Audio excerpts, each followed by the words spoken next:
कि 1905, 1906 और 1940 इस तीनों डेट में एक चीज मुश्तरक है और वो है बंगाल। 1905 में बंगाल का पार्टीशन होता है, उसके बाद 1906 में मुस्लिम लीग का क़याम भी ढाका ही में होता है।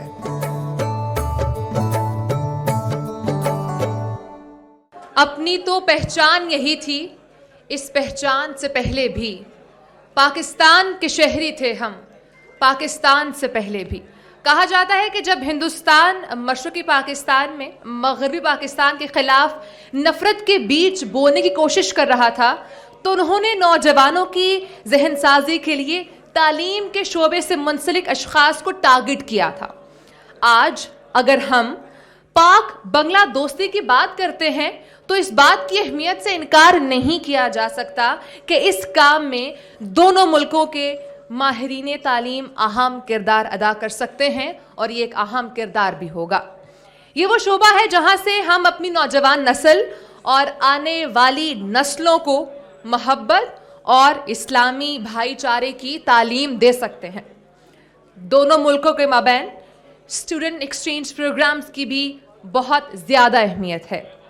अपनी यूनिवर्सिटीज़ और कॉलेजेस को इस अजीम मकसद की हसूल के खातिर हम कैसे बरोएकार ला सकते हैं। आज यहाँ पर हमारे दरमियान ऐसे माहिरीन तालीम भी मौजूद हैं जो इसी पर काम कर रहे हैं और इस अजीम कौमी फरीज़े में मैं ज़िक्र कर रही हूँ प्रोफेसर डॉक्टर सैयद ख्वाजा अलकामा साहब का कि वो तशरीफ़ लाएं और अपने ख़यालात से हम सबको महसूस करें। आप सबकी भरपूर तालियों में डॉक्टर प्रोफेसर सैयद ख्वाजा अलकामा साहब। बहुत बहुत शुक्रिया जी, thank you very much for a very interesting introduction. मैं सिर्फ रिक्वेस्ट ही करूँगा कि गुफ्तगू मेरी मुख्तसर होगी, ठीक है, और तारीख़ को देखने के लिए जज्बात से काम नहीं लेना चाहिए, मैं समझता हूँ, और अपने आप को, अपने इमोशन को कंट्रोल करके ही तारीख़ का तजिया किया जा सकता है। लिहाजा बंगाल की बात तो की गई है, बिल्कुल फ्लैग भी मैं देख रहा हूँ बंगाल के, और मैं समझता हूँ ये बहुत खुशहन बात है और ये इस बात की निशानदेही भी कर रहा है कि हमारे अंदर लेवल ऑफ टॉलरेंस में इजाफ़ा हुआ है, बर्दाश्त में, ठीक है। एक ज़माना ऐसा भी था। खैर एनीवे, मैं सिर्फ चूँकि उस्ताद हूँ उसके हवाले से मैं 3 बहुत अहम डेट्स का हवाला आपको दूँगा। जो पहला फर्स्ट जिसको हम कहते हैं पार्टीशन बर्रे सगीर का हुआ था वो 1905 में हुआ था।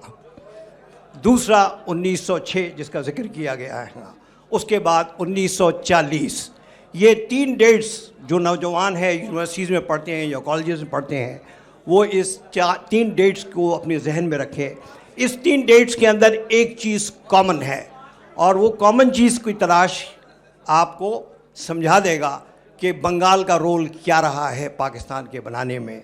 In fact as a student of, as a teacher of international politics, मैं आपको ये बता दूं कि 1905, 1906 और 1940 इस तीनों डेट में एक चीज़ मुश्तरक है और वो है बंगाल।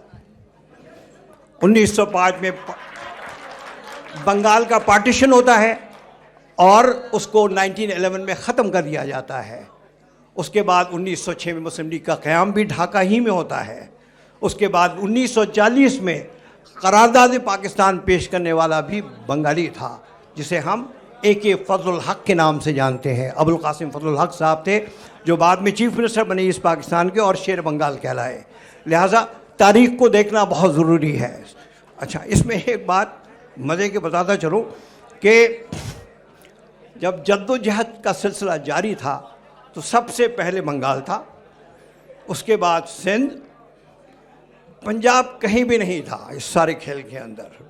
उस पर्टिकुलर वक्त में पंजाब, पाकिस्तान और मुस्लिम लीग के अंदर 1946 में पंजाब का किरदार आता है सामने। और पंजाब 40 में कायद आज़म जानबूझकर लाहौर रेजोल्यूशन यहाँ से पास इसलिए करवाया था कि मुस्लिम लीग सबसे ज़्यादा कमज़ोर पंजाब में थी। इस चीज़ को समझने की ज़रूरत है और इस चीज़ को जब हम समझेंगे ना, और अब पंजाब ही पाकिस्तान का किला बन गया है और ये ज़रूरी था कि पाकिस्तान का किला बनता और ये बना है और ये अब नौजवानों के हाथों में है कि वो आने वाले वक्त में इस पाकिस्तान को किस तरफ ले जाते हैं, पाकिस्तान को किस रुख पे हम ले जाना चाहते हैं। उसके लिए हमें मुख्तसर एक चीज़ को देखने की ज़रूरत है कि हम कौन सा लेंस इस्तेमाल करते हैं पाकिस्तान को देखने के लिए और पाकिस्तान को समझाने के लिए। मेरे नज़र में वो है उम्मा का कंसेप्ट है, उम्मत, जिससे आप सब वाकिफ़ हैं और इसको हम अंग्रेज़ी ज़बान में उम्मेटिक पैराडाइम कहते हैं। एक ऐसा पैराडाइम जिसके ज़रिए हम दुनिया को देखते हैं और पूरे दुनिया को समझाने की भी कोशिश करते हैं। और ये चीज़ भी याद रखिएगा बहैसियत नौजवान के आपको कि ये वाहिद मुल्क है पूरी दुनिया में, it includes all Muslim countries, सारों को आप इंक्लूड करें तो ये वाहिद मुल्क है पाकिस्तान जो सिर्फ जोग्राफिकल एक्सप्रेशन नहीं है, ये एक नज़रिए का नाम था। और ये इस नज़रिए को लेके हम आगे बढ़ेंगे तो बात बनेगी और फिर पाकिस्तान दुनिया के नक्शे में एक बहुत अहम किरदार अदा कर सकता है। लेकिन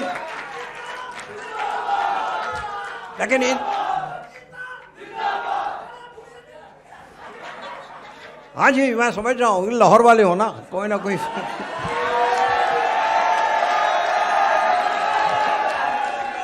लेकिन लाहौरियों से रिक्वेस्ट ये है कि प्लीज़ सबसे ज़्यादा अगर आप वाकई पाकिस्तान का एक अहम रोल चाहते हैं तो सबसे ज़्यादा आपको फोकस करना पड़ेगा इल्म के ऊपर, नॉलेज, उसके ऊपर इल्म करेंगे तो बात आगे बढ़ेगी। मैं अपने स्टूडेंट से ये भी कहता हूँ कि आज की दुनिया में तो इल्म के बगैर बदमाशी भी नहीं हो सकती है और उसका बेहतरीन मुजाहरा पाकिस्तान खुद है। कैसे? हमें न्यूक्लियर वेपन की ज़रूरत थी, न्यूक्लियर वेपन क्या है? इल्म के ज़रिए आया हमारे पास। इल्म होगा तो आपको ताकत भी मिलेगी और ये ताकत इल्म के ज़रिए हमें मिला है। जो आज पाकिस्तान न्यूक्लियर पावर है, it is the only Muslim country in the entire world which is a nuclear power and that is what we have got to understand. Once हम इस चीज़ को समझेंगे तो बात बनेगी। जाहिर सी बात, देखिए मैं एक उस्ताद हूँ, आम तौर पे बोलने का आदी हूँ घंटे तक, लिहाजा यहाँ तो घंटे नहीं बोल सकता हूँ, लेकिन एक बात बताता चलूँ आपको आज मैं, ठीक है ना, इस सारी जज्बाती कैफियत को देखते हुए कि Bengal will come back, Bengal वापस आएगा हमारे पास। और कैसे आएगा? इज़्ज़त और एहतराम के साथ आएगा। हम इज़्ज़त और एहतराम और जिसे हम डिग्निटी कहते हैं, मेरे आक़ा कायनात सल्लल्लाहु अलैहि वसल्लम ने इंसान को सबसे पहले डिग्निटी दी, इज़्ज़त। आप उसका एहतराम करेंगे तो फिर ये बंगाल आपके पास आएगा और फिर हम मुल्क मिल के इस बर्ज़कीर के नक्शे को बदल भी सकते हैं। और बकने का मतलब ये नहीं है कि हम दोबारा जाके दिल्ली में बैठ जाएंगे, नहीं, हम एक ऐसा निज़ाम देंगे इस दुनिया को जो जमहूरियत, देखिए जमहूरियत को मैंने कभी भी, मैं क्रिटिकली जब जमहूरियत को देखता हूँ, ये इलेक्टोरल पॉलिटिक्स के अलावा कुछ नहीं है। जमहूरियत divides you, keep that in your mind. I am only addressing the young students कि डेमोक्रेसी का जो लफ्ज़ है ना, it divides you, it has divided Pakistan into so many political parties.